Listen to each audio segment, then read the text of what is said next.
Bilkis Bano case में BJP को बड़ा झटका, दोषियों की सजा माफ़ी को सुप्रीम कोर्ट ने किया रद्द, जाना होगा जेल। बिल्किस बानो मामले में सुप्रीम कोर्ट ने गुजरात की बीजेपी सरकार को बड़ा झटका देते हुए सभी 11 दोषियों की सजा माफ़ी रद्द कर दी है। सुप्रीम कोर्ट के फैसले के बाद दोषियों को अब फिर से जेल जाना पड़ेगा। सुप्रीम कोर्ट ने अपने फैसले में कहा कि जहां अपराधी के खिलाफ मुकदमा चला और सज़ा सुनाई गई, वही राज्य दोषियों की सज़ा माफ़ी का फैसला कर सकता है। सुप्रीम कोर्ट ने कहा कि दोषियों की सज़ा माफ़ी का फैसला गुजरात सरकार नहीं कर सकती, बल्कि महाराष्ट्र सरकार इस पर फैसला करेगी, क्योंकि बिल्किस बानो मामले की सुनवाई महाराष्ट्र में हुई थी।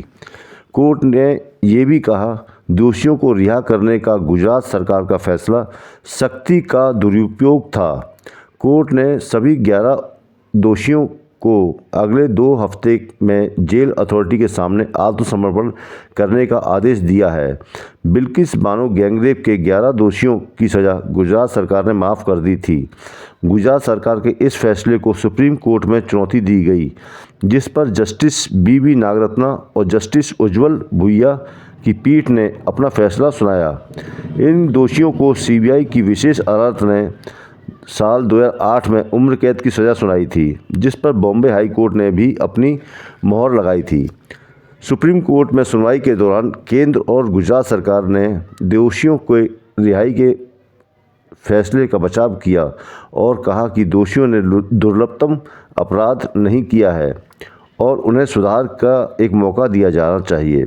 इस पर कोर्ट ने सवाल किया कि रिहाई में छूट का फ़ायदा सिर्फ बिल्किस बानो के दोषियों को क्यों दिया गया, बाकी कैदियों को ऐसी छूट क्यों नहीं दी गई।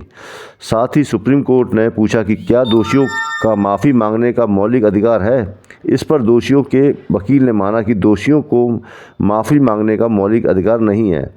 गुजरात में 2002 में हुए दंगों के दौरान उग्र भीड़ ने बिल्किस बानो के घर में घुसकर 7 लोगों की हत्या कर दी थी। इस दौरान बिल्किस बानो के साथ गैंगरेप भी किया गया था।